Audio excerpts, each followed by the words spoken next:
Medieval food preservation, a glimpse into the past. Before the age of electricity, medieval people relied on remarkable ingenuity to keep their food from spoiling. One unlike our modern reliance on refrigeration, their methods were born out of necessity and a deep understanding of natural processes. The medieval kitchen, far from the sterile environments we know today, was a bustling, smoky hub. Here, basic foodstuffs like cured meat, dried herbs, and hearty bread were stored, often hanging from rafters or packed in barrels. These vibrant spaces, filled with the aromas of preservation, were a testament to the creative solutions developed to ensure survival through long winters, highlighting a fascinating chapter in human history where resourcefulness was key to sustenance. 2. Certainly. Here's a paragraph about the importance of salt in medieval food preservation. Salt, a medieval lifeline and economic powerhouse. In the medieval era, salt was far more than just a seasoning. It was a precious commodity, a vital tool for survival, and even a source of immense wealth. Lacking modern refrigeration, people relied extensively on salt to preserve their most valuable food sources, meat and fish. The process involved liberally rubbing or packing these items with salt, sometimes using an astonishing amount, up to 20% of the food's weight. This desiccation process drew out moisture, inhibiting bacterial growth and effectively transforming perishable goods into long-lasting provisions akin to medieval jerky. The effectiveness of salt made it incredibly valuable, so much so that its trade routes were fiercely protected, and controlling salt production could lead to vast fortunes, as seen with Venetian traders. Indeed, its importance is etched into our language. The word salary itself derives from the Latin salarium, referring to the salt allowance paid to Roman soldiers. The high cost of salt meant that ordinary workers might spend a week's wages on just a pound, and there are even tales of entire flocks of sheep being exchanged for enough salt to last a winter. This humble white crystal was, in essence, a medieval lifeline, underpinning both daily sustenance and economic power.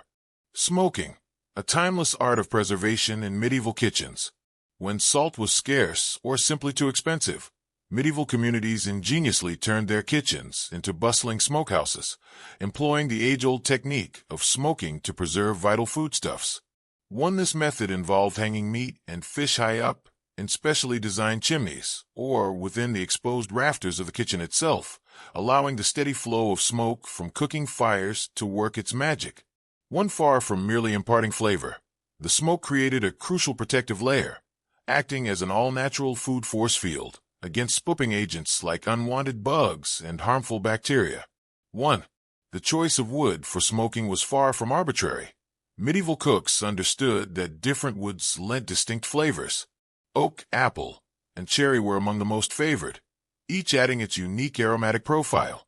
Indeed, some 14th-century German cookbooks meticulously detailed which wood types were best suited for specific meats. Oak for beef, apple for pork, and cherry for poultry, showcasing a sophisticated understanding of culinary science. Archaeological discoveries, such as a perfectly preserved smokehouse from 1375 in London, where ceiling beams still carried the scent of smoke after 6 centuries, underscore the effectiveness and longevity of this practice. Beyond just meat and fish, the smoking technique was surprisingly versatile. Cheese, for instance, was also smoked to extend its shelf life, a practice that laid the foundation for some of today's renowned smoked cheeses like Gouda. Grains were sometimes smoked to prevent mold, though this undoubtedly resulted in a distinct taste for bread. Perhaps one of the most intriguing applications was the smoking of eggs, a testament to the comprehensive nature of medieval preservation efforts. Wealthier households even boasted dedicated smokehouses with multiple levels, designed to accommodate different foods, requiring varying intensities of smoke, from light smoking for fish at the top to heavy smoking for beef closer to the fire. This multi-level approach optimized the process, ensuring a steady supply of preserved food and making smoking a cornerstone of medieval sustenance. Cold storage, nature's refrigerator in medieval times. In an era long before the hum of modern refrigerators, medieval ingenuity harnessed nature's cold to preserve perishable goods. The most accessible form of cold storage came in the form of deep underground cellars. These natural subterranean spaces, often maintaining a steady temperature between 10 to 13 degrees Celsius, 50 to 55 degrees Fahrenheit, year-round, were perfect for keeping cheese, eggs, and vegetables fresh for extended periods. Monasteries, with their meticulous organization, even constructed artificial caves specifically for storing precious wine and beer, demonstrating a clear understanding of optimal storage conditions. For the exceptionally wealthy, the concept of cold storage was elevated to an art form with the construction of elaborate ice houses. These were far from simple sheds. They were sophisticated, often subterranean bunkers, designed to store massive quantities of ice.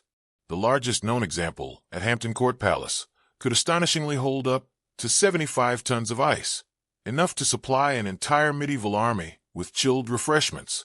Built like inverted ice cream cones, deep in the ground with remarkably thick, insulated walls, these structures were so effective that some could keep ice frozen for up to 2 years. The secret lay in packing sawdust between layers of ice, acting as a natural, medieval form of insulation. Such was the value of this resource that wealthy nobles even employed ice masters, whose sole responsibility was to prevent the precious ice from melting, a truly cool job for the time. Beyond these dedicated structures, the simple, abundant presence of snow and ice during winter was also heavily utilized. Servants would embark on frozen treasure hunts, collecting vast amounts of snow and ice to fill cellars. During lavish winter feasts, perishable foods were often packed directly in snow to keep them fresh, and frozen desserts, akin to medieval snow cones flavored with honey or fruit juices, were served as luxurious treats. While winter's bounty of natural refrigeration was invaluable, its temporary nature meant that as the thaw set in, medieval communities had to swiftly transition to other preservation methods, highlighting the continuous adaptation required to sustain life in challenging times. Drying, the ancient art of preserving perishables. In the medieval world, when other preservation methods like salting or smoking proved insufficient, particularly in climates too humid or rainy, the simple yet incredibly effective technique of drying became an indispensable cornerstone of food preservation. Medieval people elevated food drying to an art form, dehydrating virtually anything that couldn't literally run away. Fruits transformed into long-lasting raisins and prunes, while vegetables shriveled into lightweight, storable forms. Even meat was meticulously prepared, cut into super-thin strips to become jerky, a portable and durable protein source. The most common method involved stringing up fruits and vegetables on long ropes, which were then hung from kitchen rafters, making homes resemble quirky, edible decorations. However, for larger-scale operations, innovative solutions emerged, notably the construction of special drying towers. These tall structures, often found in agricultural regions, featured open sides with wooden slats designed to maximize air circulation while effectively deterring birds and other pests. A famous example in France was capable of drying over 2,000 pounds of fruit at once, a staggering capacity that rivaled the stock of a modern grocery store. These fruit castles, as locals affectionately called them, were laden with pears, apples, figs, and countless other produce, some of which, remarkably, still left dried bits stuck in corners that archaeologists have dated back over 500 years. The sophistication of medieval drying extended to specific techniques tailored for different foods. Herbs were typically bundled and hung upside down to dry evenly. Meat required very thin slicing to ensure thorough desiccation, preventing any unpleasant half-dried portions. Some medieval cookbooks provided precise instructions, with one 14th century text famously advising to cut your meat as thin as amongst patients during Lent, while another humorously warned that properly dried beef should bounce when dropped rather than shatter, lest it become a weapon. Fish was often beaten flat before drying, rendering it almost paper-thin, and so hard it could reportedly be used as roof tiles in an emergency, or even as edible plates by Norwegian sailors. Beyond their remarkable longevity, dried foods offered immense practical advantages. They were incredibly lightweight, allowing a whole dried cow to be packed down to the size of a modern backpack. This portability made them ideal for armies on the move, who could carry weeks' worth of sustenance without needing cumbersome wagon trains. Special officers, humorously dubbed keepers of the dry stores, were even appointed in medieval armies to manage these vital provisions. While soldiers might have grown weary of a constant diet of beef jerky, the efficiency and reliability of drying techniques were undeniably critical to survival and military logistics in the medieval world. Vinegar and fermentation. Medieval food preservation secrets. In the medieval world, where fresh produce was seasonal and often costly, vinegar and fermentation emerged as truly revolutionary approaches to food preservation, transforming perishables into long-lasting, often highly nutritious staples. Medieval kitchens were veritable workshops of fermentation, constantly bubbling with barrels of pickling vegetables and even fish. This practice was so widespread that some historians believe medieval Europeans pickled more food per person than any other civilization. The science behind fermentation, though not fully understood in microbial terms at the time, was intuitively mastered. Medieval people discovered that by allowing certain foods to go bad in precisely the right way, beneficial bacteria could outcompete harmful pathogens that cause spoilage and illness. This process turned common cabbage into sauerkraut, cucumbers into pickles, and even gave rise to more adventurous concoctions like fermented fish. Beyond mere preservation, these fermented foods offered significant health benefits. For instance, sauerkraut provided ample vitamin C, crucially helping to prevent scurvy, a debilitating disease often associated with long sea voyages. Honey, the sweet secret of medieval preservation. In the medieval world, where refrigeration was non-existent and spoilage a constant threat, honey emerged as a remarkably effective and highly prized method of food preservation. This golden, viscous liquid, often referred to as nature's perfect preservative, possessed a unique superpower. It simply never goes bad. Scientists have even discovered 3,000-year-old honey in Egyptian tombs that was still perfectly edible, a testament to its incredible longevity. Medieval people were keenly aware of this quality and harnessed it to preserve a wide array of foodstuffs, from delicate fruits to substantial meats, and even entire birds. Recipes from the period suggest pouring honey directly over items or fully immersing them, transforming perishables into long-lasting provisions. One particularly elaborate recipe even detailed preserving a whole peacock in honey, highlighting the desire for both practicality and extravagance. The immense value of honey meant that medieval beekeepers were far from humble farmers. They were akin to rock stars of the agricultural world.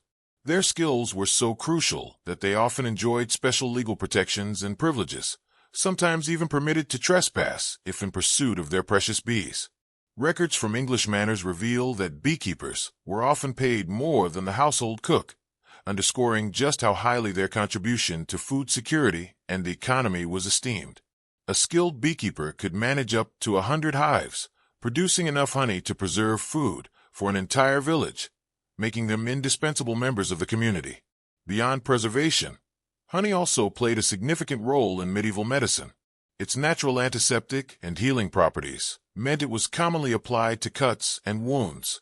It was prescribed for ailments ranging from toothaches to sleeplessness, often mixed with warm milk, and medieval doctors penned entire books dedicated to honey-based remedies. Some wealthy castles even featured dedicated honey rooms, warm, dry spaces specifically designed for storing honey-preserved foods. These rooms, though prone to sticky walls and serving as accidental flypaper for bugs, were clear indicators of the importance placed on this sweet, versatile preservative. For the elite, preserving exotic fruits in honey became a display of wealth, serving rare, honey-preserved lemons from Sicily at feasts to impress guests. The purity of honey for preservation was even tested by dropping a feather into it. If the feather sank too quickly, the honey was deemed too watery. This ancient, golden liquid was truly a cornerstone of medieval life, embodying both practical preservation and a touch of luxurious sweetness. Alcohol, the spirited preservative of the medieval era. In the ingenious world of medieval food preservation, where every available resource was harnessed, alcohol emerged as a surprisingly effective and rather enjoyable method. Far from being solely for consumption and merriment, wine and beer were discovered to be potent preservatives, capable of extending the shelf life of various foodstuffs for months. Fruits, vegetables, and even eggs were routinely soaked in these alcoholic concoctions, a practice that combined practicality with a touch of indulgence. The underlying principle was remarkably sound. The alcohol, particularly its ethanol content, acted as a powerful antimicrobial agent, effectively killing off bacteria and inhibiting the growth of spoilage-causing microorganisms. This scientific understanding, while not formally articulated in modern terms, was empirically proven through consistent, successful preservation. Some medieval French castles, for instance, were recorded to go through over 100,000 liters of wine annually, with a significant portion, reportedly half, dedicated not to drinking, but to preserving everything from plump cherries to entire geese. This sheer scale highlights the integral role alcohol played in their food supply, reflecting a pragmatic, if it keeps us feeling good, maybe it'll keep our food feeling good too philosophy. Among the most popular alcohol-preserved treats were drunken fruits, essentially medieval cocktail garnishes. Plums, cherries, and peaches were steeped in spiced wine until they became boozy, flavorful bombs, often worn to make one twice as merry as regular fruits. Meat was also preserved in alcohol, though this was perhaps more a sign of desperate necessity than culinary delight. More uniquely, eggs were cracked into barrels of wine or beer and essentially pickled, with medieval taverns even serving these boozy eggs as bar snacks, demonstrating a flair for adventurous flavors even then. Stories abound of the effects of consuming such items, like a merchant singing Latin tavern songs after a bet involving 3 wine-preserved eggs. Wealthy families took alcohol preservation to an artistic level, layering different kinds of wine with fruits to create visually appealing patterns in storage jars, akin to striped medieval flags, a true medieval Instagram material. Records show royal kitchens sometimes spent more on preservation wine than on meat, though it's safe to assume a fair amount was taste-tested. This drive for effective preservation, especially with stronger alcohol, inadvertently fueled early research into distillation, as people sought more potent forms of alcohol for even better preservation results, perhaps under the guise of needing it for very important royal pairs. Thus, alcohol was not just for celebration, but a cornerstone of medieval culinary ingenuity.